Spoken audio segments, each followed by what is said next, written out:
বিচারক মণ্ডলী,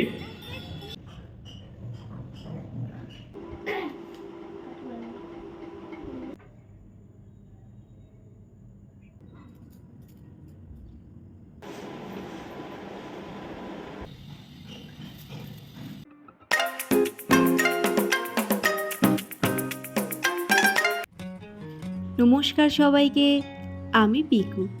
আমার আরও একটা নতুন ব্লগে আপনাদের সবাইকে স্বাগত জানাই।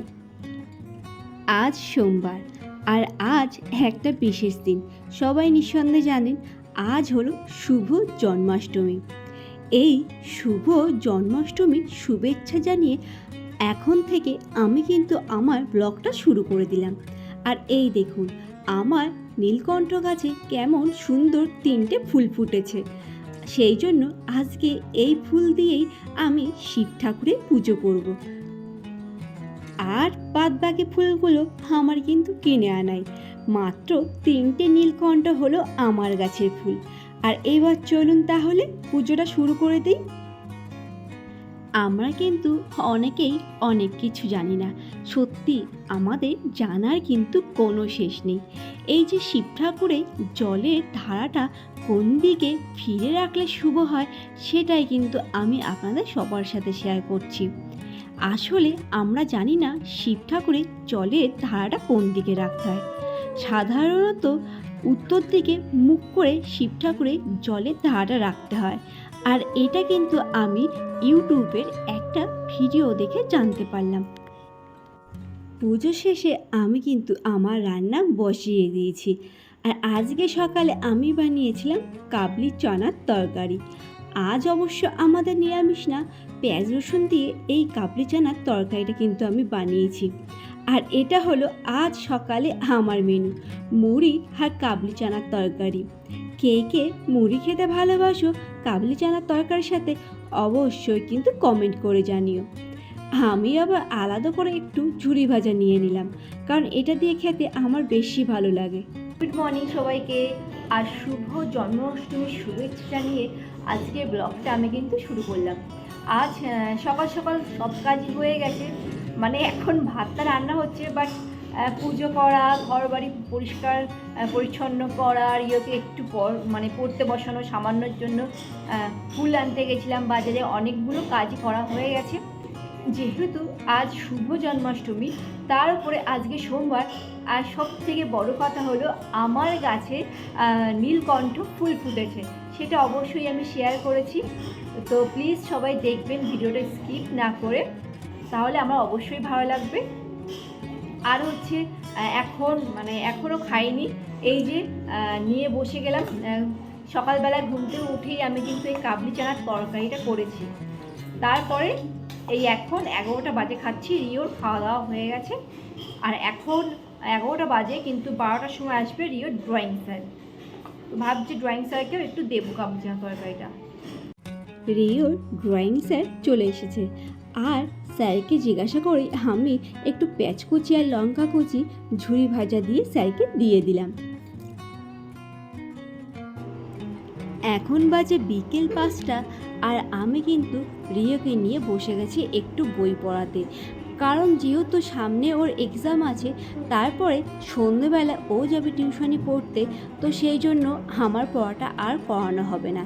সেই জন্য ভাবলাম যে এখন একটু 1 ঘন্টার জন্যে হলেও ও যদি বই নিয়ে বসে, তাহলে অনেকটাই এগিয়ে থাকবে পড়াটা। ওর যেহেতু ক্লাস 4 হয়ে গেছে, পড়ার চাপটা অনেক পরিমাণে বেড়ে গেছে। সেই জন্য এখন বিকেলবেলায় ওকে নিয়ে বসলাম আমি পড়াতে। আর না পড়লে ও তো অনেক পিছিয়েই যাবে। সব থেকে বড় কথা হলো, রিও যদি একটা কোশ্চেন কমন না পায়, তাহলে বাড়ি এসে খুবই কান্নাকাটি করে। আর বলে, তুমি আমাকে ভালো করে পড়াওনি, সেই জন্য আমি এই প্রশ্নটা কমন পাইনি। যতই মাস্টার রাখা হয় না কেন, আমি যদি ওকে একটু না দেখি, তাহলে ওর মনটাও খারাপ হয়ে যায়। সেই জন্য আমি যখনই টাইম পাই, ওকে নিয়ে একটু হলেও বই নিয়ে পড়তে বসি। ওকে এখন লেখার কাজ দিয়ে আমি কিন্তু ঘর বাড়ি একটু ঝাড় দিয়ে নিচ্ছি। সবাই বলে সন্ধেবেলা একটু ঝাড় দিয়ে নিতে হয়, সন্ধেবেলা না মানে বিকেলবেলা। যাই হোক, ঝাড় দেওয়ার পরে আমি একটু দুধটা গরম করতে বসিয়ে দিলাম। চলুন এবার তাহলে সন্ধেটা জেলে নিই। আমার কিন্তু এখন সন্ধে জ্বালা হয়ে গেছে, আর আমি এটা কেন করছি সেটাই আপনাদের সবার সাথে শেয়ার করছি। এটা কিন্তু আমার প্রত্যেকটা দিনের কাজ। যখনই রিও থাকে বা রিওর পাপা থাকে, আমি এইভাবে প্রদীপের তাপ নিয়ে ওদের মাথার উপরে দিই। বিদ্যা দাও, বুদ্ধি দাও, জ্ঞান দাও, শরীর ভালো রাখো, ভালোভাবে যেন পড়াশুনো করতে পারে সেই আশীর্বাদ করো আমার সোনাকে। চল, কত দূর হলো? আর 3টে কোশ্চেন ঝটাপট লিখে নাও, আমি দুধ রেডি করে নিই। হ্যাঁ, তারপর স্যারের বাড়ি পড়তে যাওয়া আছে, ঝটাপট রেডি করো না। আর 3টে কোশ্চেন এক্ষুনি হয়ে যাবে, দেরি করো না। আমি কিন্তু সারা ঘরে প্রদীপ দেখিয়ে, সবার মাথায় প্রদীপের তাপ ঠেকিয়ে আমি আমার ঘরে পজিটিভ এনার্জিগুলোকে ধরে রাখার চেষ্টা করি। দুধটা কিন্তু এখানে অনেকটাই গরম আছে, আর রিও একেবারেই সর খেতে পছন্দ করে না দুধের সাথে। সরটা ও সাধারণত মুড়ির সাথে খেতে বেশি পছন্দ করে। তো দুধটাকে আমি এখানে ঠান্ডা করে নিলাম, তারপরে ওর মধ্যে একটু দিয়ে দিলাম 3 চামচ হরলিক্স। আর দেখুন, ওর কিন্তু খেলার কোনো শেষ নেই, যেই পড়া হয়ে গেছে আর তারপরে ওর খেলা শুরু হয়ে গেল। শহরের বাচ্চাদের ঘরের মধ্যেই খেলতে হয়, ইচ্ছা থাকলেও বাইরে বের হয়ে ওরা খেলতে পারে না। কারণ বুঝতেই পাচ্ছেন পথের ওপরে কত ধরনের লোকজন যাতায়াত করে, সেই জন্য রিওর সব কিছু আমাদের মুখ বুজে সহ্য করতে হয়। আর ওরা তো খেলবেই, শুধু আমি ভাবি কোনো দিন ঘরে দরজাগুলো বা এইসব জানলাগুলো ফেটে না যায়।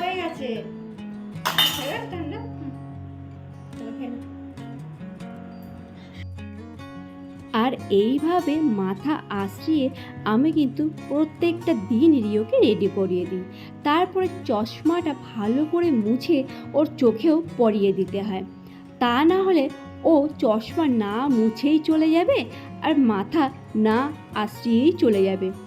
এরপরেও রিওর বাবা বলে, তোমার কাজটা কোথায়?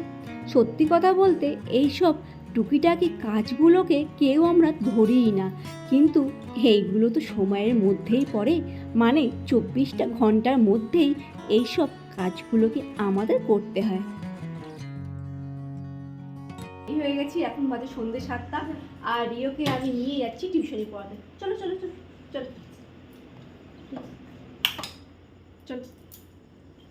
যাই হোক, tata, bye bye, good evening সবাইকে। সে গুড ইভিনিং। চলো, হাততালি হয়ে যাক আমাদের রাধা কৃষ্ণদের জন্য।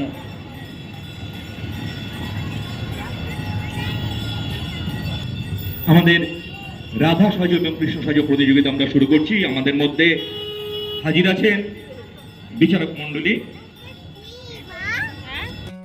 রিওকে পড়তে দিয়ে আসার পথেই আমি কিন্তু শেয়ার করলাম আমাদের সোসাইটির জন্মাষ্টমী পুজো। আজ কিন্তু এখানে ছোট ছোট বাচ্চাদের অনেক অনুষ্ঠান হবে, তাছাড়া এখানে আরও অনেক অনুষ্ঠান হয়। ঠাকুরের ওখানে কিছুক্ষণ দাঁড়ানোর পরে আমি কিন্তু সোজা চলে আসলাম বাড়িতে। তারপরে এসে করে নিলাম 1 কাপ চা, আর সাথে নিয়ে নিলাম একটু মুড়ি আর ঝুড়ি। আজ আর কোনো রকম বিস্কুট নিলাম না। যাই হোক, চা আর মুড়ি ঝুড়ি খাওয়ার পরে আমি কিন্তু আমার বাদ বাকি কাজগুলো সেরে নেব।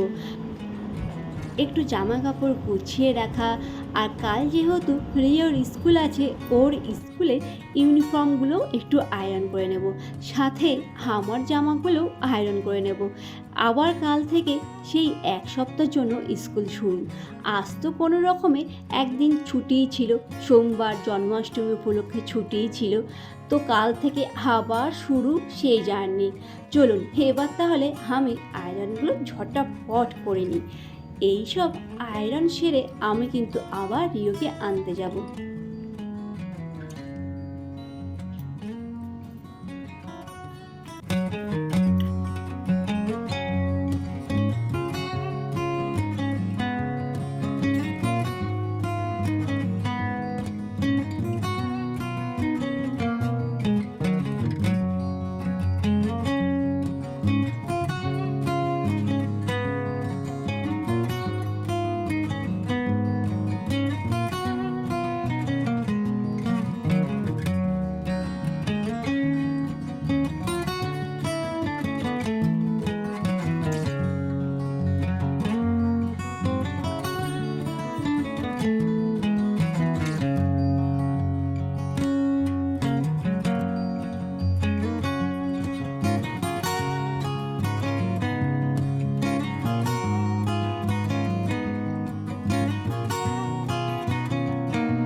গেছে রাত্রি 9টা আর রিওর পড়া ছুটি হয়ে গেছে।